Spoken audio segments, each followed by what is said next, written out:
Ibababao na ho natin, sir, Seksani, yung tunnel boring machine. Once we put down the tunnel boring machine, the actual construction start. Pero alam ko na nag-aantay kayo. Sasabihin nyo, asan yung subway? Tuloy ba yung subway? Tuloy ho yung subway. Listen to what I'm going to say. The subway has been a project for 50 years or more. If I tell you, if you go to the route where the subway will pass, you will see massive constructions there. In fact, by the first week of June or second week of June, the transportation department will perform an activity to convince the people of the Philippines that the subway is real at totoo. Ibababao na ho natin, sir, Seksani, yung tunnel boring machine. Once we put down the tunnel boring machine, the actual construction start. In first or second week of June, we will do the simulation on what to do with the subway. Marahil tatanungin ninyo, may trend din na tatakbo, makikita nyo. Dapat hindi ko muna sinasabi sa inyo doon para surpresa na lang. Pero excited ako, nasabi ko na eh. Marahil ang tatanungin nyo, what happened after the Duterte administration? Tuloy ho ba yung subway? Yes, sir. Totoo, tuloy na tuloy. Let me impress to you 3 reasons why this subway is totoo, tama at tuloy-tuloy. Reason number 1, the funds are in place. Through the efforts of the Department of Finance, with the government of Japan and JICA, the funds are in place. In other words, walang problema sa pondo, nandiyan na yung pondo. Number 2, most of the contracts that are involved in the construction of the subway is already awarded. In fact, many has started. Hindi na ho matitigil yan. Pangatlong dahilan, yung right of way na umpisahan na, naayos na kakasundo na. Kung meron ng pondo, kung gawa na yung kontrata at meron ng right of way, sabihin mo sa akin, Secretary Charlie Galvez, paano pa hihinto yan? Tuloy na ho ang subway.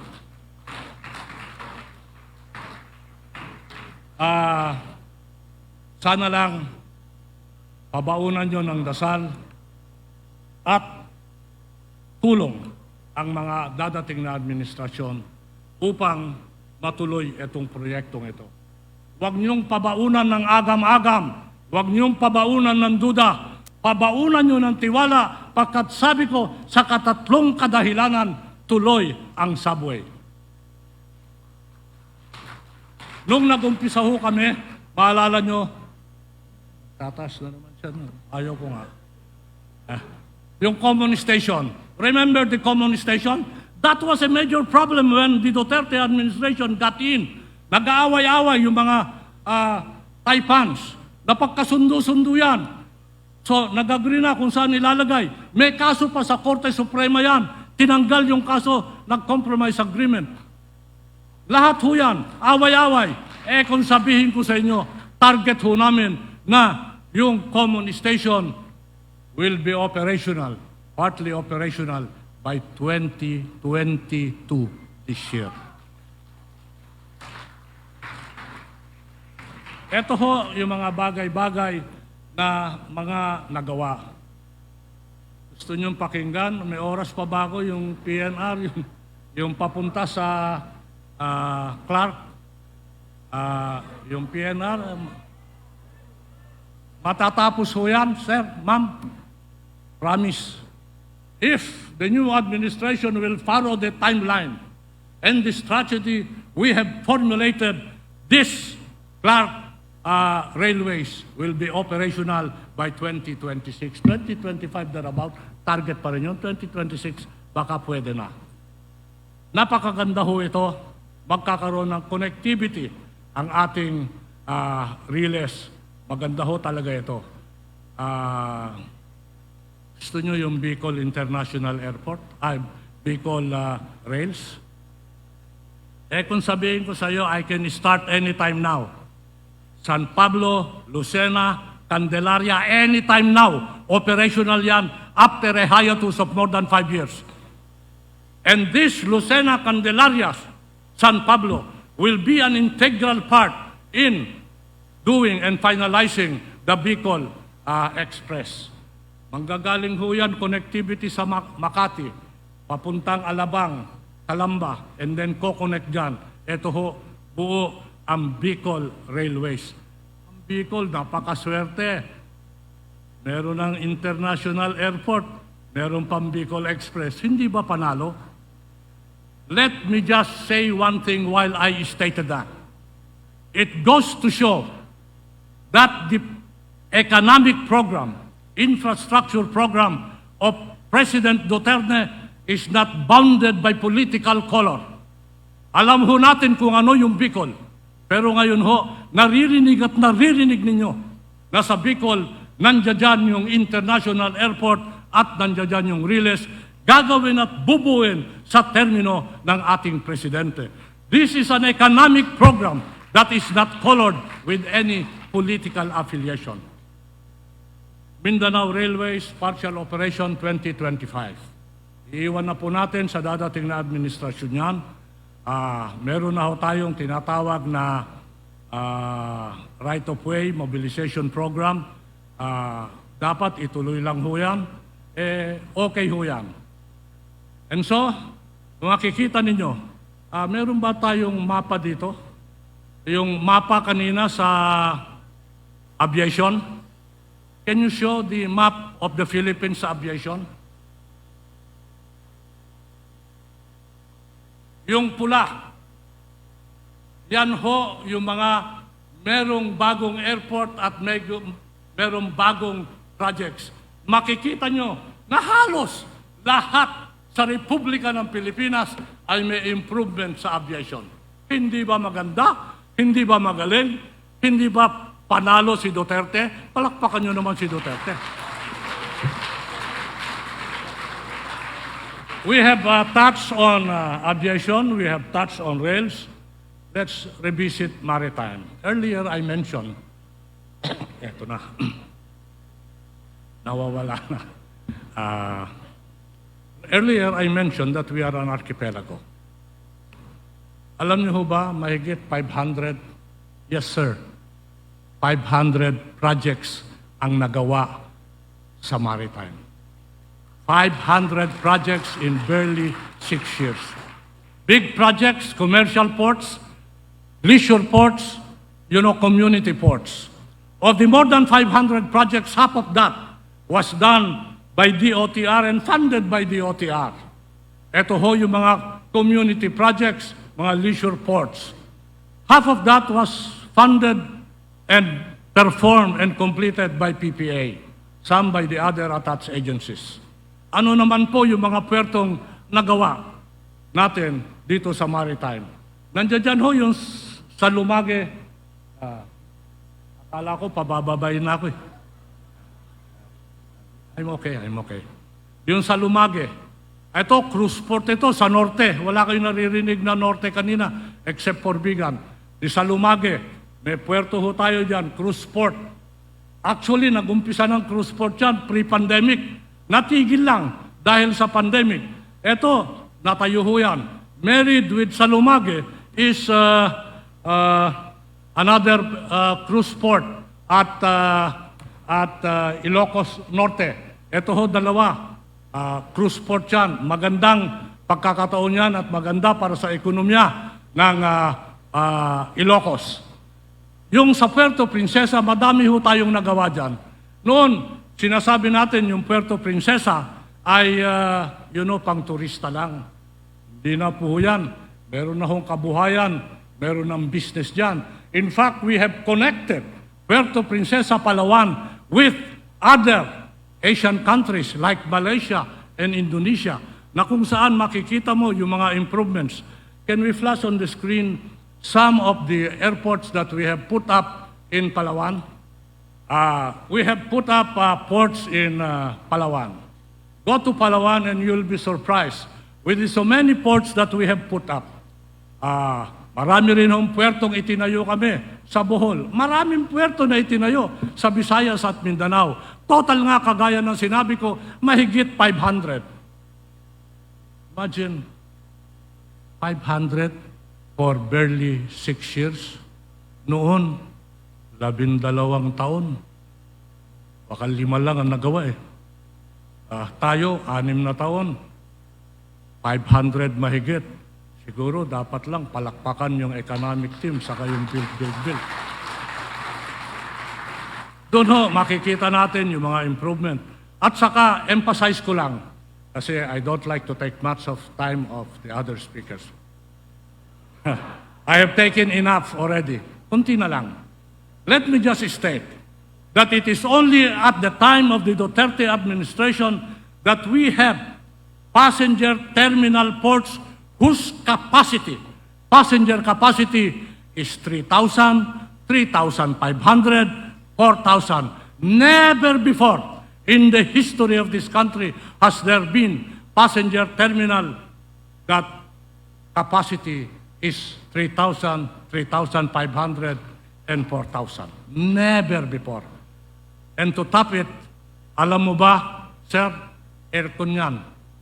Alam mo ba na ginagawa ng mga tao, pasyalan ngayon yan. Ganyan ho, kaganda yung mga ginagawa natin, mga pasilidad sa maritime. Paspasan ko na lang ho yung road. Yung road hindi ho malalayo. Yung mapa niyan, yung mapa ng maritime, can you flash on the screen? Ito, yung mapa ng maritime. Bakit naging puti ito? Di ba dapat green yan? Lahat ho yung puti na yan. It shows the places where the maritime improvements and constructions have been done. You saw that same sa aviation. Makikita mo na magtutugma yung performances ng aviation at maritime dito sa making Filipino life convenient and comfortable. On the road sector, PITX, naku, nung inumpisahan namin yan, katakot-takot na lipusta inabot ko dyan. Pangit, walang kwenta. Ngayon, ang gumagamit ng PITX, 100,000 mahigit. It's your words. It shows that this terminal is functionable. It shows that this terminal is a partner to connectivity and mobility. Soon we expect and soon we want to rise, to have other terminals in Bukawi, in Santa Rosa, and in Marikina. Ito, meron na ho sa Marikina, saka Santa Rosa, nag-ooperate na yan. Alam mo ba, sa ganda nitong, nakapunta ka na sa PITX? Oh, palagay ko, hindi ka pa nakapunta doon. Kung merong airport, meron din road port. Kasi parang airport ito. Aircon, in real time, lahat, the ticket, napakaganda. Never before we had this. Sa panahon ng Duterte, meron isang ganyan at magkakaroon pa ng maraming ganyan. Plus ng plus yung oras, 0-0, no more. Ayaw ako tigilan. Ayaw ko nga. The more you do that, the more I will lengthen my speech. EDSA busway, libreng sakay. Kung merong libreng sakay sa MRT3, meron din hong libreng sakay sa EDSA busway. Product of service contracting. Alam mo ba yung service contracting? Ito yung bagong system na kung saan may kontrata LTO, LTFRB at DOTR sa mga operators ng bus. Pipick up ng pasahero, pati yung jeepney, modernized jeepney, ng pasahero sa one destinasyon. Bababa sa isang destinasyon on predetermined time. In other words, wala na yung agawan ng sasakyan. Lalakad ho yan, may laman o wala, magsasakay at magbababa. In other words, predictable ang biyahe. Ang maganda dyan, libre. libre. Hindi ba ang laking tulong yan? May libreng sakay na sa MRT3, may libreng sakay pa sa EDSA. Ganyan ho, meron tayong libreng sakay, meron tayong service contracting. Never before has this novelty and new improvements been done in so many years of various administration. Ngayon lang ho ginawa yan. Pinagtutulakan ko yung PUB Modernization Program. I want to change the safety capability of our vehicles. Kailangan ho, hindi lang malinis, kailangan ligtas. Why? Because safety is a shared responsibility. Safety should never be compromised. Kaya nga ba, dapat inumpisahan ko yung modernization program, nagsusumamo ako sa bagong administrasyon na ituloy niyo po yung tinatawag na modernization program pagkat yan ho ang susi ng kaligtasan ng ating mga mamamayan sa kanilang pagbiyahe. Marami hong proyektong ginagawa pa tayo. Nandiyan dyan yung Cebu Bus Rapid Transit. In the next few weeks, Seksani, tatayo na yung mga tarpaulin at i-announce na yung mga destinasyon at pupuntahan ng ating mga Cebu Bus Transit. Meron din ho ang Davao Public Transportation Modernization Program. So that makikita nyo na yung programa natin, hindi lang sa Kalakhang, Maynila, nandiyan din ho yung Cebu, nandiyan yung Davao. Ngayon, meron bang bike lane bago pumasok si President Duterte? Wala. Ngayon ho, as I speak, we have completed 563 kilometers of bike lane networks all over the country and continuing. Meron na ho sa Kalakhang, Maynila, meron sa Davao, meron sa Cebu. Ito ho, happy yung mga operators, yung mga bikers. At sabi nila, salamat President Duterte, binigyan nyo kami ng isang mode of transport. Salamat President Duterte, pagkat itong mode of transport na to ay hindi lang maganda kung hindi ligtas. Ito ho, never before has this been done. So that you will see that in the term of President Duterte, we went far and beyond of what was traditionally done. We were not afraid to do innovations and creative approaches to make the Filipino life convenient and comfortable. Never before in the history of this country has the Department of Transportation done so much in so short a time. Kailangan ipagmalaki ito. Notwithstanding COVID-19, notwithstanding the earthquakes, notwithstanding the typhoons, eto ho yung nagawa ng Department of Transportation. Eto ho yung ligasiya ng ating Pangulo, President Rodrigo Roa Duterte. At sa aking pagtatapos at paglalahad ng ating mga nagawa, isa lang ho ang sasabihin ko, ladies and gentlemen, Mr. President, fellow Filipinos, in the Department of Transportation, we delivered. Thank you very much.